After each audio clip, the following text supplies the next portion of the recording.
It's Tuesday, January 15th. I'm Wayne Moore. This is Evening Update.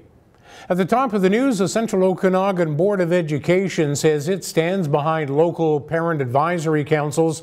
The board issued a statement following significant thefts alleged from the Glen Rosa and South Rutland elementary PACs.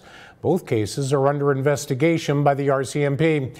In a joint statement, Board Chair Moira Baxter and Superintendent Kevin Cardall said the Board of Education appreciates all the work undertaken by parents and their communities to support extra programs for students, and trustees share the dismay felt by the school communities when these thefts came to light. PACs have a large degree of autonomy under the School Act. The board has very little legal authority. City officials are being a bit cagey on where the Kin racetrack currently stands, declining to say if they have heard that the Equestrian Society has given up the fight. Castanet News asked Vernon Mayor Victor Cumming if he's heard from the society.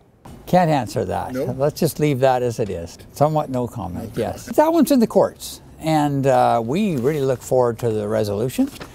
And there's no new news there. We're just, it's strictly in the hands of the courts, and we're hoping that we get a fast resolution. It's been ongoing, as you know, for multiple years, and previous councils had hoped that there would be some resolution, and our council, this current council, has the same hope that there'll be some resolution.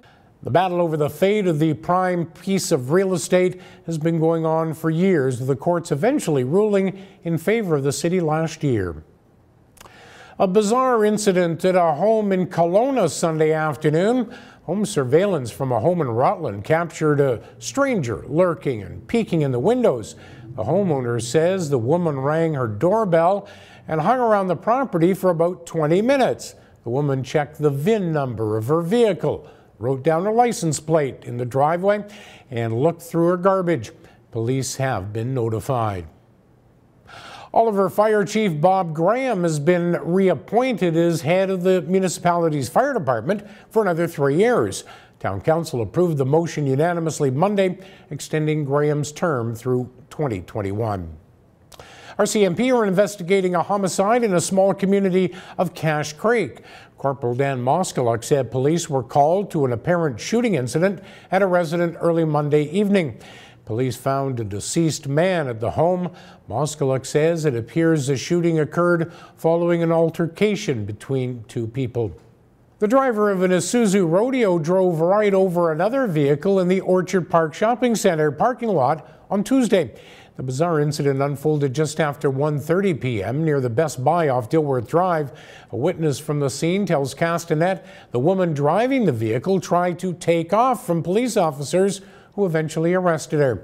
It's not known if there were any injuries. There were no injuries after a Ford sedan slammed into the Wendy's restaurant on Harvey Avenue in Kelowna about noon Tuesday. Robert Medema was inside when the incident occurred. He said he heard a loud bang when the car slammed into the building. He says two elderly women were inside the car. The building suffered significant damage. The man accused of walking into an Abbotsford high school and stabbing a student to death may be headed to court. Gabriel Klein was charged with second-degree murder and aggravated assault after the fatal stabbing of 13-year-old Letitia Reimer at Abbotsford Secondary School in November of 2016. Anesthesiologists in our province say the waiting list for medically necessary surgeries has grown to more than 85,000 patients. The BC Anesthesiologist Society says since 2002, surgical waiting lists have increased by about 3 times the growth rate of the provincial population. And British lawmakers Tuesday overwhelmingly rejected Prime Minister Theresa May's divorce deal with the European Union, plunging the Brexit process into chaos and leading to a no-confidence vote in her government. Moments after the vote, May said it was only right to test whether the government still had lawmakers' support to carry on. Lawmakers in Britain will vote Wednesday in a no-confidence motion that could trigger a national election. Okanagan weather, clouds overnight, lows to -4. We could get a bit of sunshine Wednesday. with highs to -2. We could get some snow rolling in on Thursday. Coming up tonight and tomorrow, there could be a plastic ban in the works in the central Okanagan, and Okanagan cannabis stores now waiting on the province. For details on these and the rest of the day's news, keep it here at castanet.net. For Castanet News, I'm Wayne Moore.